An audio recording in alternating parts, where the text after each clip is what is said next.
người chung làm ma cùng hoàn thiếu tên lá xa lên qua quá chơi na là ngày chung ở tàu na kim về linh lồng để linh xa về chơi nào là ngày vạn kiếp na bỏ chơi duy chung là vạn đi thêm tê mòn gió ngồi lâu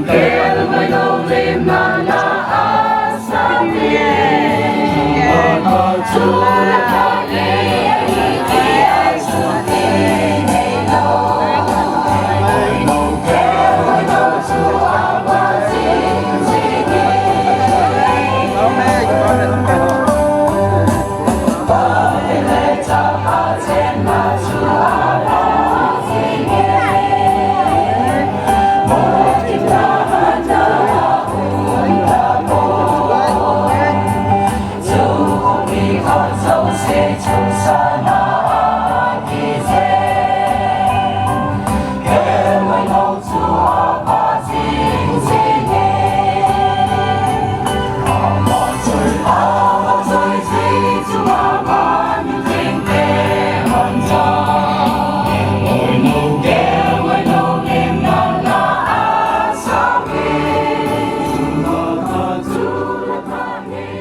Bukit Gospel Worship Team Northeast India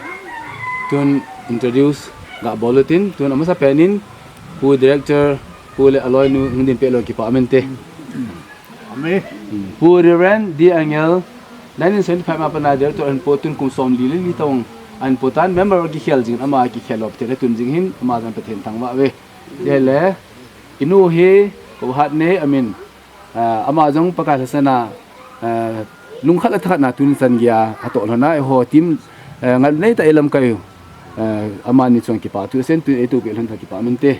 pu apa bai te ma hi Bukit Gospel Team accountant in pan pi he all over king jang am he ki pa ame ma me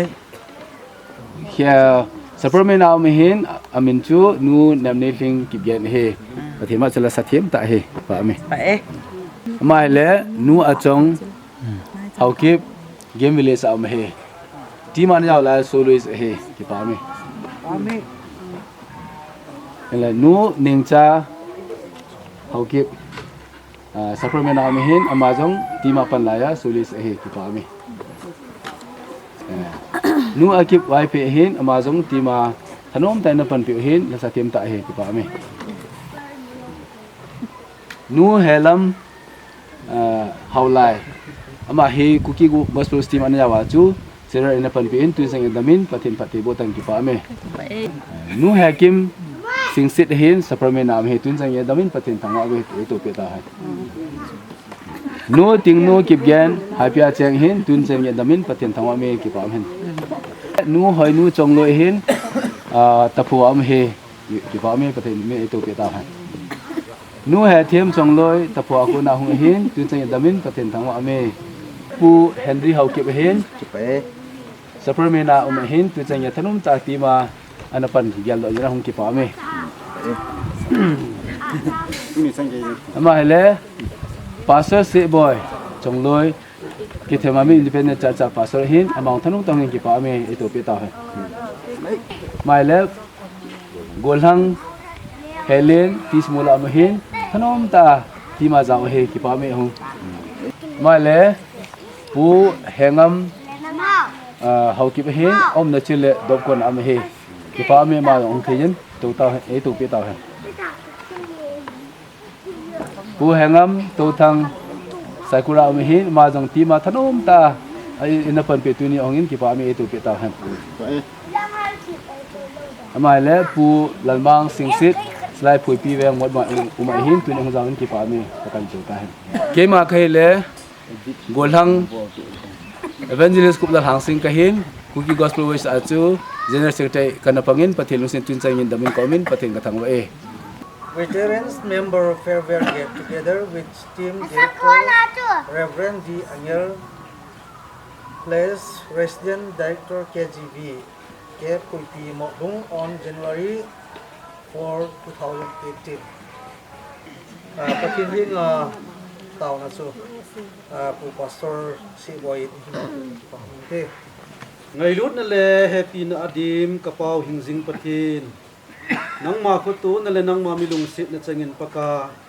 kum tha nangin nei mu sa vin cookie gospel voice ana pangloi mi phaweb jong tu ni hin paka hislaya hin team director ane he ngel ha chapu puri ren udi angel hin aloi nu hin to chom cha cái khop khom nau sung jong hi na lung sit na ga win nei pu ju win lang zo na pha ka chan thi nge ne di win tin e hu hing pu paka Yesu Krista min na kong taw hi na thu sei na hi general secretary pu aponin ga na ki rote tu ma pa pi me thì vốn bông lẽ ngày tuổi bằng adam celebrate ke cha kitchen now in le muna kuna sila mo epu dua mas pen penin patin katangan he teng le loi lu te ho pakai sana to na lang na to la chung chung ni na wa jong kibichin ta hi ko man su ke jang le patin ngai lu now le patin nai to khom piu patin wa to la so khom piu nu le pa hin tim member ngai du now da lang kal sung ta ki pa in ye chun tim thelengin de bon cha ni pakai ju ji system ni kali ni da kan pisu ka de lol bu ho jong thanum ta hun da ki bu ho jong ong the lo ta win teng le i ti ni ko ki ho jong wa ki kim cha lo du choi nai hin mi ko le phat kum chi so ye la ta ti nai to khom la ju ting hang mun gam na ta chi ho run ke lam zo no han lang teng le zan khang khang ya patin wa choi la kil naw sa naw so ye la lung se dum ta hin ya chu ti min patin wa choi la ho isa ho ki ngai ji a lim ho evit na ten pa la sim ho aman osa ho ingaya le lung helin tisuna kampian min ya chu kini ni ko ni khat dei be no la pa tong yo iti adinga jo kila na jong tantin tele ho dam cheng cheng ho jong ki mu the kham kham tu ni ki mu to wa pathin ha he nga jong thang wa na ipi khom diu itaw khom diu an ku so khom diu pathin wa jo la so khom diu ti ya na la ki gong a hin ya chu tu ni thi ko ni ni ko adinga e ho le ho ki tha na ta ti ka se ni he pa chung phung sai na ten la pu pau ngam ki get hin ten la pu lam thang hin tu mo am lo jom ta win amo chun sang ko som si le nga kuma he pa ko ma hi ka chi wa ko he ma a nang man lam kai na pu di hi ta ka se ha pha na che pa hin chu ti le Manipur se te pon te Cookie Gospel team notice India iti diwetin aman som si nga pa na sa alam kaya ta kum som li le li lang to bang hi patin dama ako ya lam ka in po jing hin ya tu nai ki pa naw yang chungai we sa diu thi ho che mun amin yo te bolutin ken ga se nom chu inam pin he dinga ka dei khat chu patin wa cho la sa nan lang patin na to na akiput do akipan aki an ki botam ta pi chom nai ai ba chi Cookie Gospel team namina patin wa cho la sa kilo khom na pa hi ya pa in patin ngai na le teng le khang dong ho gel kho na zalim tin tu ni changin tanum tan pangin sang ko som si langa som gel la sigi dunga yong long play ho Kolkata an bolun hi ama ho khanga pa nai inam sunga patin wa cho la hong ki sa khanong tam ta yong patin wa cho la sa hong panga tuni yang patina atunga ja taun mong pa yong pa sorong hitan to to vi na le pakan ka tam ta pi men chi patin ne pa man cha na inam sunga patin ta tam pen chep don chi Cookie Gospel team zal patin tam ba jong he teng le Churasanpur akichunin teng le Chandel district so pi ho moyon men sang kiti ho choti ho akichunin teng le more lang hin Burma ge ya akichiin tamu ge ya teng le Saikul lang hin teng le Pongmai area hin Rusofu Koide Purul kito akichunin te Nagaland na jong Botsa area akichunin tuin om ta pu loi pau bu James ama speaker na in tela training re angke je kinin ke speaker sa power speaker hinen kubung tampi ki chonin tela Nagaland na jong yo chen na hang Molom area hin tela thibung area hin bong cha ki chun so ke yen cha ki chi ho chu team member ho u kai leng dunga accordion ho ke pu keyboard ho ke pu pot tam ta to nga orang lel ta uslo ki chu tu ni ni ya la le gen the le lo ma chun tu ni thangai om lo ben he teng le Assam jong Karbiang long hin teng le Kachar Hills hin Assam Haplong ho aki chenin aki chonin na Tripura Mizoram jong Dr. Puti Lunkim speaker hin aki che in te chun pathin wa choi la ho aki sa in ten nampi ho thaling dong hulun ho mun tam to ani kinejin teng le train na chine tar bus as the flight na ta ti chun pathim se ni ki chilen cho hi pathin pui naw hin tun jan ya tu adam chang chonga lodi be sa yengin tunin ngai lu ta ela wa to khom pi am telo ho mili ga se thedinga chu pawbem kip gen hin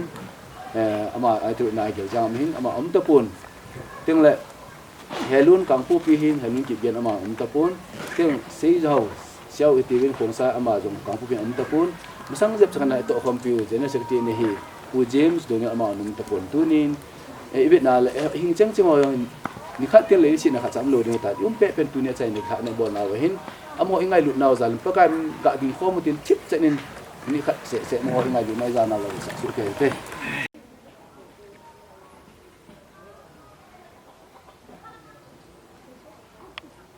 lim na thu to tu ni kin ki won dol ho chom cha ka se ta ne si hiam ma ki ngai dong ti si no ti na ta hen ni ka eบุกเลยมาย้อนที่บาทูอยากคนคิดเว้นตัวนาบานเชคิดเต็มว่าสวยละเอสาปีจีเว้นนูแต่ละงาเนมโปมาเอ็นพัดจนหลักที่ละปานเต pu len khau pu hau pu pai phe hin police inspector hin tu ni yang ila wa hong tha the jin pathen thang wa ngi ki pa me ni to pi ta Lý so hơi lại dinh na pa kai na to in dong sing in thanom ta in mei bul kai hen go le tai kai sing song le chim ti ne do vin tong sing in cả tai tuya hu man tong loi ji dan mu kim chua hung nai ta mun chu le ta no ma ana tong te ipata in lam zon ni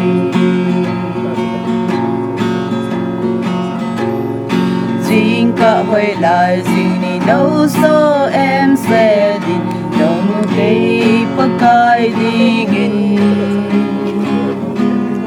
gim gen the na chol le dan ding gel lo bin na no mi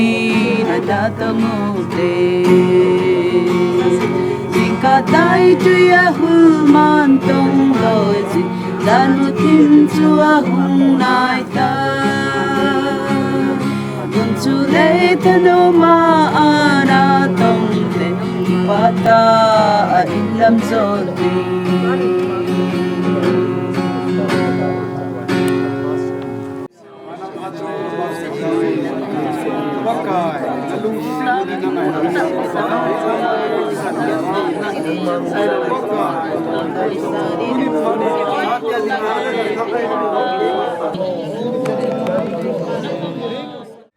nalung se na pan pinakange na ho zo se ke ma ho se na sim je lo nga dum long ka thum nao pat thei bu pi dun ka paka jesu krista min thil ta pun ka ta nahi amen ทีมลำไก่ปูและลำไก่นูเอามาถิลปิเนียวขัดละนี้อุตินดิซาดิงซุนเมเมนโตเฮปาสอสิบอยin sim dok pi utin ai he ngamin ting nu ngai lut na le ka ki pa pi mel chi na ka ki pa pi mel chi na Cookie Gospel Voice Team Northeast India Director Reverend G Angal ka sa ta u hepa chi hi Cookie Gospel Voice member hot of pathin iwa choi khomu iki ngai lut naw le ti nol hing ta a nei ne lam kayo ka ki pa pi naw mel chi jing na a kapiu ahi tingnu patong pasal pathin thang wan han la hallelujah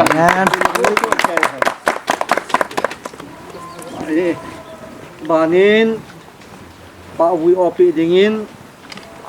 helam le hekim hu hano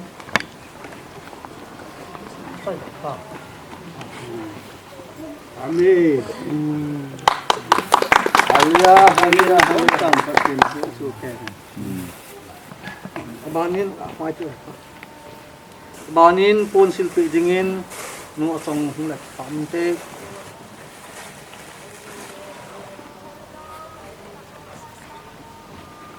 Berarti Hallelujah. Nabo rose dam chenele pachen nabo jing. Và ni Amen. nu niềng sa in phun về pin hong này là cái pam te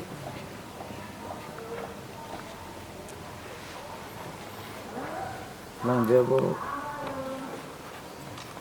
Hallelujah. Amen. Cầu cầu te Thằng vẫn hết. Kilo man hết. gil sung lam le yi ngun ta san sa te su di da ni tin che he la tha ko ma la tha ji do la sings person he wan gil sung lam hi sa kho mu tin hiu te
tai sang ho bu pa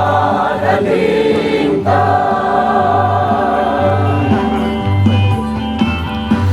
koi le pa nun na nun tin ma kai ta su na hin se se ma le se sa la min tai ma ko tu pa da ling ta ma le sa ta pa da ling tai a sa mui hin hom tu loi ding a sa mui a koi su kam tai sang hom tu pa da ling tai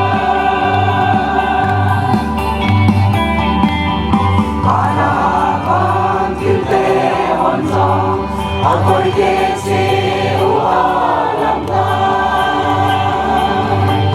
Asamo ni se phong de no me no ne ma phong so di Manu sa ta pa da mi dai Asamui hin hom tu noi de Asamui a koi su kam tai Sang hom tu pa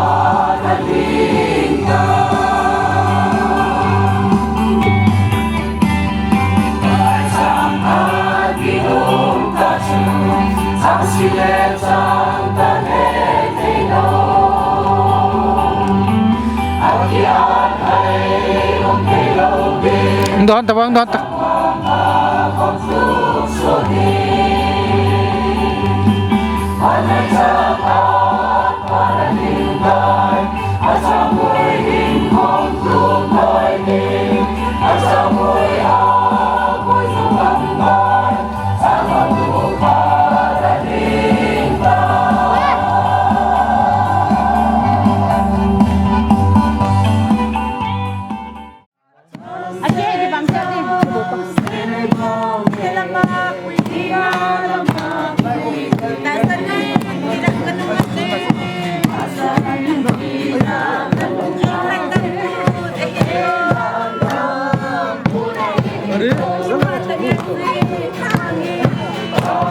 pesan Pak nih.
ya kisu halnao ban nom chu pa hi ho lim na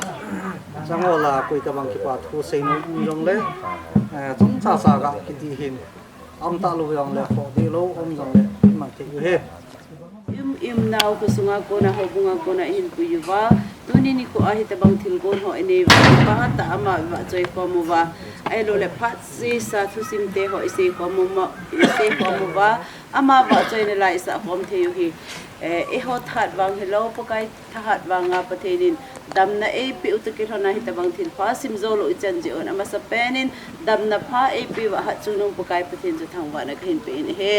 tuni hin lam khadin ka gel kalung zong hel ma jingin ki zong ka ki pa ma jingin hita bang hin kim khom sel hen lang na ho loi la hi tuni a hi ke hi azang ma sa pen loi ju kana hi di ta ya na long play ana bolu kolkata ana kum lang wa ju metric exam ka bol ding to laki hila chu ka zau jing exam ding to ki to che khana chu kana che the lo he ye tu ne ahon ki kom nau te hola la hi ke hi azau masapet alui pen jong ka hi ta ding hi in ga se ding in ka kaloi pa jong jong te po hi jong le ka cha te cheng si to hi ta bang jin ko ma ka hi win I in chen na chi wa pathin mal som na I pe win din ka ki pa wa ve se ja jo pha chom cha ka hin man hin se ke rom le ki ngai da mu te ka ki pa is a gospel voice team akiti phala nasta in ke emotional hi in yi chu kaneu lai pa na kapa te ho kapa angal hi in chule ke pa te ho lo chu ke ho ina spromina muna hi ani kil jiwa mi ta chu recording on the ball jiwa nasta kapa jun pa na lai yi chu kapa footstep ke on hai tan ju yo hi on le ke ka hi in kanau agin hi in chule kaloi nu he kinin hi ti chu ama wanga he ke on no footstep hi akhunung hi kan ju wa tu ai veteran ki paki na ta hi chu chule kum tha salam no hin tin na bon wa ding in hi chun aba na pathin e mapui wa dam se lai ko men cha ding kan tin ki ve ti chu ki pa ne kan kon chan te nam pi tele ma ba de sim dan kong ki yalin ya kong do pa na hi 96 BTS BD amin kan chai pa na chu nam pi tele nga pathina nam pi level up thina to ding ka gel kan vi na la kuki gospel team no men he pa ko ma phong kala ka zaw hin telung sen alin 99 na panin 2007 ye ka zawin abanin nam pi nga lu na kini pa pat nin pathina to ding yo nam pi level up pathin tu so ding ho ani ki alin ta ko cheng ho ani ki bolin pathin sen alin tu ni no ho cheng to pathina ka to khom kalung helen atan ka sangai jin ata ba chu lao ka ngai tin le ya ka se bangal ki so na lu hel na pha che so kum che so ka te pi no ka gel do ji in ya chu ti bol te ti gel ga la chu tu ni ki go ngai i gel kho chi wa ngu so ke no do se ki pa tu ka sen Cookie gospel voice team and ki bol hi ki pa ne jing to an kim nu kon patin tai ne jala thu ding ta ta ta no me ai vâng patin in tu ni chen ge ya ama wa chơi tu ya I ko ya tu na to hom pi chang se ho kita bang program ko na tu na hin kita pan hin la ho ni kal chung yo se na tung ti wa pakar ki pa tu kan pu he lam kai di patin le mo pu ni na chen ya ni ngai lu na ho hi ke ni dingang su min si hon ka ya kun patin ni to na tung che patin ni su ke ta he Cookie gospel voice min ip se jong le kita bang hi nam sang ba no kita lo de thiam ta ka si asa thiam ta sum la pai ha ta mi ai wang hi ta ki pe do ding am po mi te foreign ga ma jong akal sung tan e ho mi te tu gin foreign ga ma jong akal sung pun na nan tu 1994 atum Indonesia Jakarta Singapura team member of the Kanapur it is se ya tu inam sungwa patin wa chai la hu ma taw ne iti ta se dinga tu long play in ball wa kun se ti la tu function Christmas jong le gol nok jong le Hindi la ke tha ai bu ai wang ti hin ball wa kun na hi patin wa chai la hong ki pana team hon muntina kalson wa nam level na ga kitelu koi kitelu chewa patin wa chai lai sa wai sei le hi etin na sata inam sunga na chai sa na hin min ya ge thi jong ke wa ti ka sumel te po patin en team ei pui dan ho su min tin ka gel pun na hon dam se che on lam nen chen na ti wa patin en patin en bu su ke ta Patay na ito na cameraman pa tumulong sa paso kan kayo. So kibolyo si patin na to na gerdiyohin. Mayo si patay na ipatin na siya ibang diyato. Tunay bolyo siya ngayon kung ikan ko mo hin. Ngayon na siya tanang nung kene ngayon siya akin na no ka ngayon siya. Sa Hong Kong na papatin siya. Tôi nói cái tiếng ngày lúc mà tiền qua tại yêu tìm các cái phải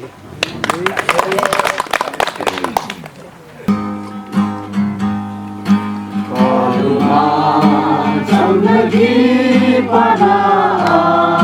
adine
lung se na le happy dim se wa nam ha chunung ka pa ka pathin na lung se na le na ngai lu na ki dang ta na ma ni se wa pa kai tu ni ni hu pha na ma ni pi wa pa kai chi veteran ka leader ho bin he pa he to banga kum tha la tha ai ne ta ki hlona ji ka pa te ina he pa chi nang ma ki loi khom na te ho he pa ka ni khom thi jibin hit bang phar phani pi jibin ne milu pi ka tang bin hi tua zong pa ka ka kingai lu na sa na ya la chi ta so ewan an kan ne ding te ho zong nang man a theng lo ka mu thei lo te ho ma yong pa ka na ma ne su thim pi wa dam the na ma ne pi wa chi zong la pa ka helai mu na ko na he pa na ma ai mun che wa khong chi kin ri wa zong na ma kha cha na ma na ga wa na ma ne um pi vin tia na ki tho pi le na pan pi ne nga ka taw na ha chu ni ka yesu kristam na ka taw hi amen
Ajamu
चलो Doon ta bang doon ta. Hala na chi thewe.